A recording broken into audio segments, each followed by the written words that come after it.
പ്രഭാത സന്ദേശം കേൾക്കുന്ന ഏവരെയും ക്രിസ്തുയേശുവിൻ്റെ ധന്യനാമത്തിൽ വന്ദനം ചെയ്യുന്നു. ഈ പ്രഭാതത്തിലെ ചിന്തയ്ക്കായി തിരുവചനത്തിൽ നിന്നും ഒരു വേദഭാഗം അപ്പോസ്തലനായ പൗലോസ് കൊരിന്ത്യ സഭയ്ക്ക് എഴുതിയ 2-ാം ലേഖനം 5-ാം അധ്യായത്തിൻ്റെ 17-ാം വാക്യം. ഒരുവൻ ക്രിസ്തുവിലായാൽ അവൻ പുതിയ സൃഷ്ടിയാകുന്നു, പഴയത് കഴിഞ്ഞുപോയി, എല്ലാം പുതിയതായിരിക്കുന്നു. ദൈവത്തിന് സ്തോത്രം.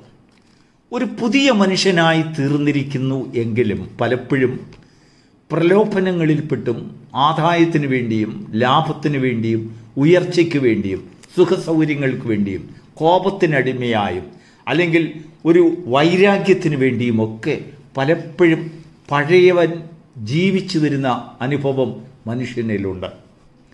തിരുവചനത്തിൽ വെളിപ്പാട് പുസ്തകത്തിൽ പറയുന്നത് പോലെ പഴയ പാമ്പായ ആ സർപ്പം എന്ന് പറയുന്നില്ലേ, എന്ന് പറഞ്ഞാൽ ഏദൻ തോട്ടത്തിൽ വെച്ച് പ്രത്യക്ഷമായ ആദമിനെയും ഹൗവയെയും പാപം ചെയ്യിച്ചതായ ആ പഴയ പാമ്പ് അവസാന കാലത്ത് ജീവിച്ചിരിക്കുന്ന അല്ലെങ്കിൽ ജീവനോടെ എഴുന്നേറ്റ് വരുന്ന അനുഭവങ്ങളുണ്ട് എന്ന് പറഞ്ഞാൽ ആ പഴയ പാമ്പ് ഇതുവരെയും ചത്തിട്ടില്ല, മരിച്ചിട്ടില്ല.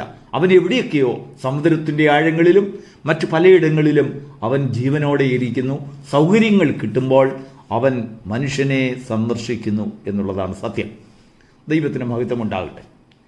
ഒരു തിരുവചനത്തിൽ നിന്നും ഒരു കഥയെ അടിസ്ഥാനമാക്കി ഇന്നത്തെ വേദവചനത്തെ നമുക്ക് ചിന്തിക്കാം. നോക്കൂ, ബിലയാം എന്ന് പറയുന്ന ഒരു പ്രവാചകനെ ഇസ്രായേൽ ജനത്തെ ശപിക്കുന്നതിന് വേണ്ടി ബാലാക്ക് എന്ന് പറയുന്ന ഒരു രാജാവ് മരുഭൂമിയിൽ വെച്ച് വിളിച്ചുകൊണ്ടുവരുന്നുണ്ട്. സംഖ്യാപുസ്തകം 23-ാം അധ്യായത്തിൽ നാം വായിച്ചു നോക്കുമ്പോൾ അത് വ്യക്തമായി നമുക്ക് കാണുവാൻ കഴിയും. ആ ചരിത്രം വരുന്ന വക്കൽ ബിലയാമിനോട് ദൈവം അവനെ സന്ദർശിച്ച് അവനോട് ചില ദണ്ഡനാപരമായ ചില വാക്ക് കർശനമായി അവനോട് പറഞ്ഞു. നോക്കൂ ബിലയാമേ, നീ ഒരാദായത്തെ മോഹിച്ചുകൊണ്ട് ഒരു ലാഭത്തെ, പൊന്നിനെയും വെള്ളിയെയും ചാക്ക് നിറയെ കിട്ടുമെന്നുള്ള ആശയോടുകൂടിയാണ് എൻ്റെ ജനമായ ഇസ്രായേലിനെ ശപിക്കുവാൻ വേണ്ടി നീ ഇറങ്ങിപ്പുറപ്പെട്ടിരിക്കുന്നത് എനിക്കറിയാം. അതൊരു പഴയ സ്വഭാവമാണ്. ലാഭത്തിന് വേണ്ടി നിന്റെ വാക്കുകളെ നീ മാറ്റാൻ പോകുന്നു. സാരമില്ല, പക്ഷെങ്കിൽ ഒരു കാര്യം, ഞാൻ നിന്റെ വായിൽ തരുന്ന വാക്കല്ലാതെ ഒരൊറ്റ വാക്ക് അവിടെ വെച്ച് പറഞ്ഞു പോയെങ്കിൽ നിന്നെ ഞാൻ സംഹരിച്ചു കളയുമെന്ന് ദൈവം അവനോട് കർശനമായി പറഞ്ഞു. ബിലയാം ഭയപ്പെട്ടു പോയി. ദൈവത്തിന് സ്തോത്രം. ബാലാക്കിൻ്റെ അടുത്ത് വന്നു. ബാലാക്ക് വളരെ ഊഷ്മള സ്വീകരണം ബിലയാമിന് കൊണ്ടുപോയി ബിലയാമിനെ ഇസ്രായേൽ ജനത്തിൻ്റെ ഒരു വാൽഭാഗം മാത്രം കാണിച്ചു എന്നാണ് വചനത്തിൽ പറയുന്നത്. അതിനുശേഷം ബിലയാമിന് മനസ്സിലായി, ഇതൊന്നും കണ്ടുകൊണ്ട് ഞാൻ എൻ്റെ ഉള്ളിലിരിക്കുക, അല്ലെങ്കിൽ എൻ്റെ ആഗ്രഹത്തിനും മോഹത്തിനും വാഗ്ദാനങ്ങൾക്കും അടിമയായി ഞാൻ ആകാത്തത് സംസാരിച്ചാൽ പഴയ മനുഷ്യൻ എന്നിലേക്ക്, പഴയ ദുരാഗ്രഹം എന്നിൽ കടന്നു വന്നാൽ ശിക്ഷിക്കപ്പെടും എന്ന് ബിലയാമിന് മനസ്സിലായി. ബിലയാം ബാലാക്കിനോട് പറഞ്ഞു, ബാലാക്കെ, നീ നിന്റെ യാഗപീഠത്തിനടുത്തൊന്ന് നിൽക്ക്, ഞാൻ അങ്ങ് ദൂരെ അവിടെ ഇതാ ഒരു പാറ കാണുന്നു, ഞാൻ ആ പാറയിലേക്ക് കയറിയൊന്ന് നോക്കട്ടെ. സംഖ്യാപുസ്തകം 23-ാം അധ്യായത്തിൻ്റെ 9-ാം വാക്യത്തിൽ ഇങ്ങനെ വായിക്കുന്നു, ശിലാഗ്രങ്ങളിൽ നിന്ന് ഞാൻ അവനെ കാണുന്നു, ഗിരികളിൽ നിന്ന് ഞാൻ അവനെ ദർശിക്കുന്നു. അങ്ങനെ ദർശിച്ചപ്പോൾ അവൻ്റെ ദർശനത്തിൽപ്പെട്ടതായ കാര്യം, ഇതാ തനിച്ച് പാർക്കുന്നൊരു ജനം, ജാതികളുടെ കൂട്ടത്തിൽ അവർ എണ്ണപ്പെടുന്നില്ല. അതിൻ്റെ 8-ാം വാക്യം, ദൈവം ശപിക്കാത്തവനെ ഞാൻ എങ്ങനെ ശപിക്കും? ദൈവം പ്രാകാത്തവനെ ഞാൻ എങ്ങനെ പ്രാകും? പ്രിയപ്പെട്ട ദൈവമക്കളെ, ഈ ബിലയാം ഒരു ശിലാഗ്രത്തിൻ്റെ മുകളിൽ, അതായത് ഒരു പാറയുടെ മുകളിൽ കയറി നിന്നപ്പോഴാണ് അവന് ഈ ജനത്തെക്കുറിച്ച്, ഇസ്രായേൽ ജനത്തെക്കുറിച്ച് ഒരു വലിയ കാഴ്ചപ്പാട് കിട്ടിയത്. ഇത് കേവലം വിരലിൽ എണ്ണാവുന്ന ജനങ്ങളല്ല, ഇത് തനിച്ചു പാർക്കുന്ന ഒരു സഹസ്രമായ ഒരു ജനം. ഇസ്രായേലിൻ്റെ 4th പാർട്ടിനെ, അല്ലെങ്കിൽ അവൻ്റെ കാലാംശത്തെ ഞാൻ എങ്ങനെ ഗണിക്കും? ആർക്ക് ഗണിക്കാം? അവൻ്റെ കാഴ്ചപ്പാടിന് വ്യത്യാസമുണ്ടാകും. നമ്മുടെ ജീവിതത്തിൽ ക്രിസ്തുവിലാകുമ്പോഴാണ്, ക്രിസ്തു എന്ന പാറമേൽ കയറുമ്പോഴാണ് നമ്മുടെ വാക്കുകൾക്ക് വ്യത്യാസം ദൈവം കൽപ്പിക്കുന്നത് പോലെ ആകുന്നത്. സമഭൂമിയിൽ വെച്ച് നമ്മൾ നോക്കുമ്പോൾ എന്തുകൊണ്ട് സമഭൂമിയിൽ നിന്നും കൊണ്ട് ബിലയാം ജനത്തെ നോക്കിയില്ല?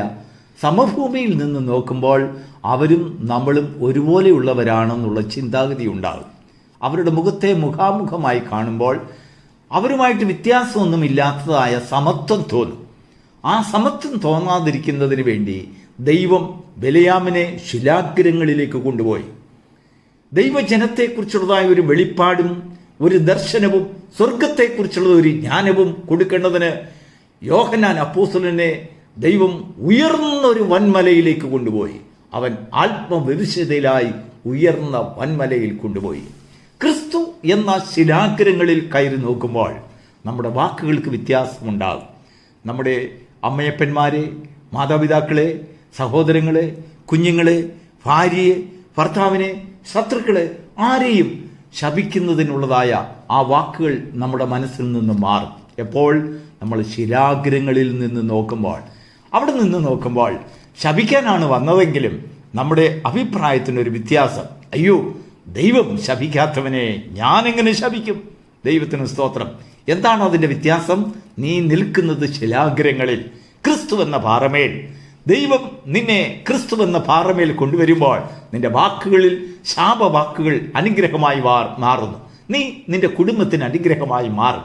നിന്റെ കുഞ്ഞുങ്ങൾക്ക് അനുഗ്രഹമായി മാറും. നിന്റെ ഭാര്യയ്ക്ക് അനുഗ്രഹമായി മാറും. നിന്റെ ഭർത്താവിന് നീ അനുഗ്രഹമായി മാറും. ദേശത്തിന് അനുഗ്രഹപാത്രമായി മാറും. വിശ്വാസികൾക്ക് അനുഗ്രഹമുള്ളവനായി മാറും. ദേശത്തിനും രാജ്യത്തിനും അനുഗ്രഹപാത്രമായി ദൈവം നിന്റെ വാക്കുകളെ ഉപയോഗിക്കും. കാരണം അത് ദൈവം തരുന്ന ദർശനമാണ്. ദൈവം ശപിക്കാത്തവനെ ഞാൻ എങ്ങനെ ശപിക്കും? ശാപവാക്കുകൾ നിന്റെ വായിൽ നിന്ന് മാറുന്നു. ഇതാ അനുഗ്രഹത്തിന്റെ നീരൊഴുക്കുകൾ നിന്റെ വായിൽ നിന്ന് പുറപ്പെടുന്നു. കാരണം ഒരു മനുഷ്യൻ ക്രിസ്തുവിലാകുമ്പോൾ അവൻ പുതിയ സൃഷ്ടി. അവൻ ക്രിസ്തുവിലാകുന്നില്ല എങ്കിൽ, ക്രിസ്തു എന്ന പാറമേൽ അവൻ വരുന്നില്ല എങ്കിൽ അവന്റെ വായിൽ നിന്ന് ശാപവാക്കുകൾ ഉണ്ടാകുന്നു. കാരണം അവന് അല്ലെങ്കിൽ അവനെപ്പോലെ സമത്വമുള്ളവരായി മറ്റുള്ളവരെയും കാണുവാൻ കഴിയുന്നു. അവരിലെ ശ്രേഷ്ഠത മനസ്സിലാക്കാൻ കഴിയുന്നില്ല. അവർ ദൈവത്തിന്റെ മക്കളാണെന്നുള്ള ഒരു ദർശനം നമുക്ക് നഷ്ടപ്പെട്ടു പോകുന്നു. നമ്മുടെ സ്വാതന്ത്ര്യം നമ്മൾ ഉപയോഗിക്കുന്നു. നമ്മുടെ ലാഭത്തിന്മേലുള്ളൊരു മോഹം കാരണം നമ്മൾ ആകാത്തത് സംസാരിക്കുവാൻ നമ്മുടെ നാവിനെ കീഴ്പ്പെടുത്തി കളയുന്നു. പ്രിയപ്പെട്ട ദൈവമക്കളെ, ഈ പ്രഭാതത്തിൽ ദൈവത്തിന്റെ ആത്മാവ് നമ്മെ ഉപദേശിക്കുന്ന അല്ലെങ്കിൽ നമുക്ക് തരുന്ന സന്ദേശം, നിന്റെ ജീവിതത്തിൽ ചില പ്രത്യേക സാഹചര്യങ്ങളിൽ, പ്രലോഭനങ്ങളിൽ, അല്ലെങ്കിൽ ഈ ലോകത്തിനനുസരണമായിട്ടുള്ളതായ ചില ചിന്താഗതികൾ കടിമയായി മാറുന്നു എന്ന് നിനക്ക് ബോധ്യം വരുമ്പോൾ, ദൈവത്തിന്റെ ആത്മാവ് നിന്നെ ബോധിപ്പിക്കുമ്പോൾ നീ എന്ത് ചെയ്യണം എന്നറിയാമോ? ക്രിസ്തു എന്ന പാറമേൽ കടന്നു വരിക. ക്രിസ്തുവിനോടുകൂടെ, കർത്താവിനോടുകൂടെ അല്പസമയം ചെലവഴിക്കുക. മറ്റുള്ളതെല്ലാം അവിടെ താത്തു വെച്ചിട്ട് ബാലാക്കിനോട് ബിലയാം പറഞ്ഞതുപോലെ, ബാലാക്കേ നീ ഇവിടെ നിൽക്ക്, ഞാൻ അല്പം മുന്നോട്ടൊന്ന് പോട്ടെ, എൻ്റെ കർത്താവിനോട് ഞാൻ ഒരു അഭിപ്രായം ചോദിക്കട്ടെ, എൻ്റെ ദൈവവുമായിട്ടൊരു ബന്ധം സ്ഥാപിക്കട്ടെ. അങ്ങനെ ദൈവവുമായിട്ടൊരു വാക്ക്, ഈ ഏകാഗ്രതയിലേക്ക് നീ കടന്നു വരുമ്പോൾ നിന്റെ ജീവിതത്തിൽ വ്യത്യസ്തമായ ചിന്താഗതി, വ്യത്യസ്തമായ വാക്കുകൾ, വ്യത്യസ്തമായ ആദർശങ്ങൾ, വ്യത്യസ്തമായ ആശയങ്ങൾ, പ്രത്യാശയുടെ കവാടം നിന്റെ മുൻപിൽ തുറന്നു വരുന്നു.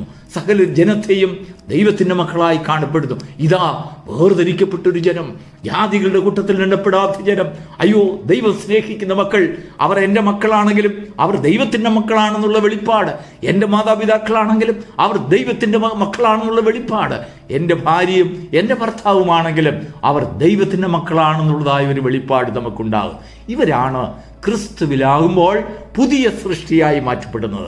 ഈ പ്രഭാതത്തിൽ ഒരു മനുഷ്യൻ ക്രിസ്തുവിലായാൽ അവൻ പുതിയ സൃഷ്ടിയാകുന്നു എന്ന് പറഞ്ഞാൽ, ക്രിസ്തുവിനോടുകൂടെ ഉയരത്തിൽ നിന്ന് ദൈവത്തോട് ആലോചന ചോദിച്ചിട്ട് നമ്മുടെ ശാപമായ വാക്കുകളെ അനുഗ്രഹമാക്കി മാറ്റുവാനുള്ളൊരു വൻകൃപ നമുക്ക് പ്രാപിക്കുവാൻ ദൈവത്തിൻ്റെ ആത്മാവ് നമുക്ക് ബുദ്ധി ഉപദേശിക്കുകയാണ്. ലോകം മറ്റുള്ളവരെ ശപിക്കുന്ന ഒരു കാലഘട്ടം, ലോകം മറ്റുള്ളവരെ നിന്ദിക്കുകയും അപമാനിക്കുകയും ചെയ്യുന്ന ഒരു കാലഘട്ടം. എന്നാൽ ക്രിസ്തുവിലുള്ള ജനങ്ങൾക്ക് ഇതാ ദൈവം പറയുന്നു, അവരുടെ നാവിലെ വാക്കുകളെ ഞാൻ മാറ്റിത്തരാം. അവരുടെ വായിലെ വാക്കുകൾ അല്ലെങ്കിൽ ഈർഷ്യവും പിണക്കവും ഞാൻ മാറ്റിത്തരാം. മാധുര്യമേറിയ വാക്കുകൾ സംസാരിപ്പാൻ, ക്രിസ്തുവിൽ ഏത് മനുഷ്യനെയും ആദായപ്പെടുത്തുന്ന ഒരു സ്വഭാവം അവരിൽ സൃഷ്ടിക്കുവാൻ ദൈവത്തിൻ്റെ ആത്മാവിന് കഴിയും. അത് നിന്നിലും നടക്കട്ടെ. നിനക്കതൊരു അനുഗ്രഹമായി തീരട്ടെ. God bless you.